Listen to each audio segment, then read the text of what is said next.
Welcome to Joey's Tech. In this video, you will learn to solve a Leetcode problem that is asked in a lot of tech interviews. The problem is Valid Anagram.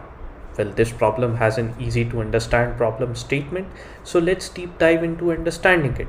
But before that, a humble request to you to subscribe to my channel and hit the bell icon, as that way you won't miss out on these coding tutorial videos that I create for you. You are given two string variables s and t. Your program just needs to determine if the strings stored in the variables s and t are anagrams or not. If you don't know what an anagram is, then it's a word or a sentence formed by rearranging the letters of another word or sentence. All the letters in the word are used exactly once, only the order changes. So in this example, the variable s contains rat and the string variable t contains star. We see that rat and tar are anagrams. So the program must return true. I am in my IntelliJ IDE, in which I have already created this class Valid Anagram. I have already created the main function inside my class. So the first thing which we will do is declare two string variables and initialize them to rat and tar. So we are going to write a string. The first variable will be s, so it will be equals to, and within double quotes we'll write rat, semicolon. The second string variable will be t, and after equals to sign we'll assign the string tar to it. There you go. The next step will be to convert these strings s and t into character arrays. Why we are doing it, we will get to know in a while.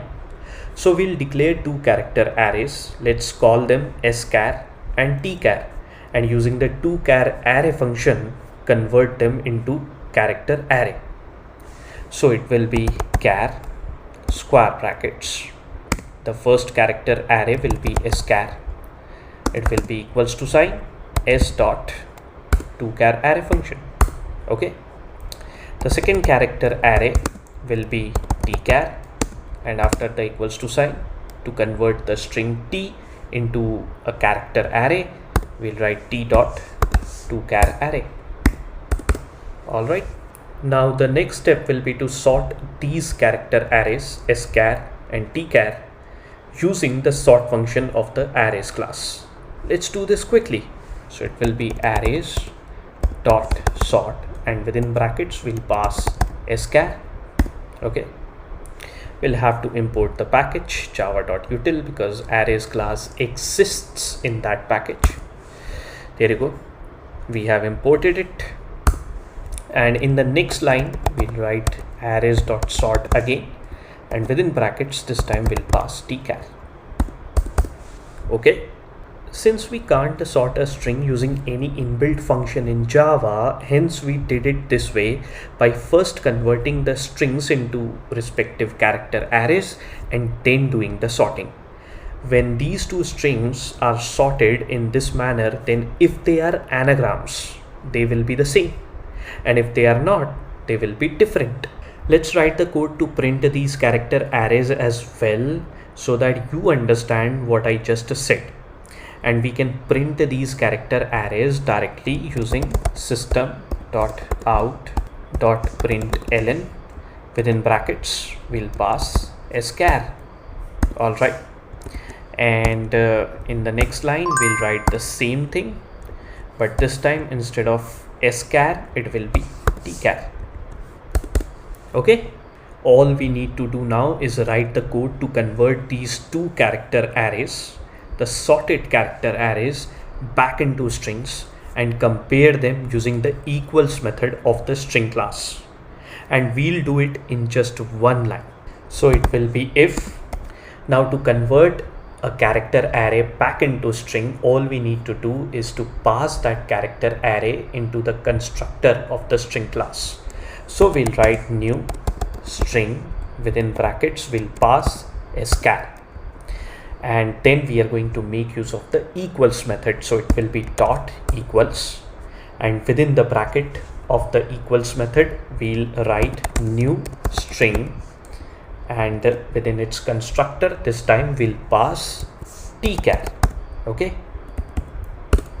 Now if this condition gets satisfied, then we need to print true, which means they are anagrams. That means S and T are anagrams. So we'll simply write system dot out dot print ln, within double quotes we'll pass true, else they are not anagrams, so we are going to simply print false, which we can do by copying and pasting this line of code over here and replacing true with false. Okay, so our program is over. Let's run the program now and check the output. Alright, so the program returns true, which means that the strings stored in the string variables S and T are anagrams. Now check over here. These two are the outputs of the sorted character arrays schar and tchar, which were strings only converted into character arrays. Since both of them turned out to be the same, hence the program concluded that they are anagrams by comparing them against each other. There is one more method using which we can solve this problem, but it is a little slower than the method that we coded just now. I have the setup already ready here. In this method, we'll first declare and initialize a hash map.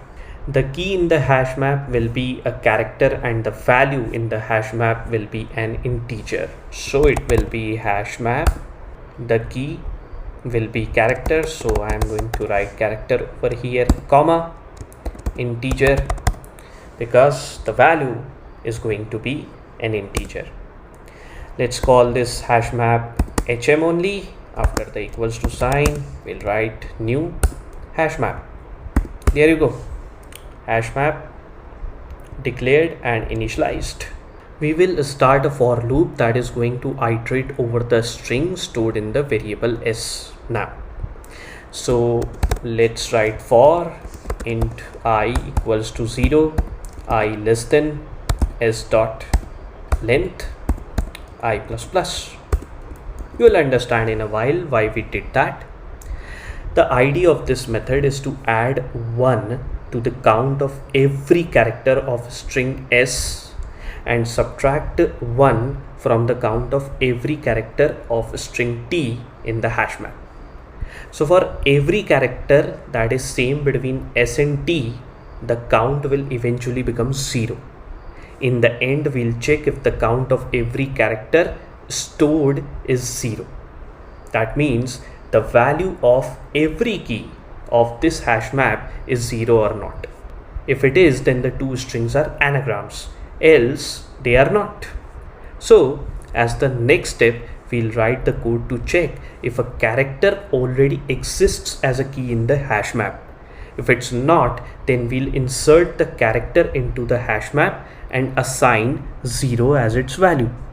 Using the get method of the hash map class, we are going to retrieve the value of a particular character, which is actually a key in the hash map. If it comes out as null, then that character doesn't exist in the hash map. So using the put function, we are going to assign the value 0 to that character as a key. This will make an entry of that character as a key in the hash map. So we are going to write if within brackets it will be hm dot get, within brackets it will be s dot char at, within brackets it will be I, and then we'll use the comparison operator and we are going to compare the value against null.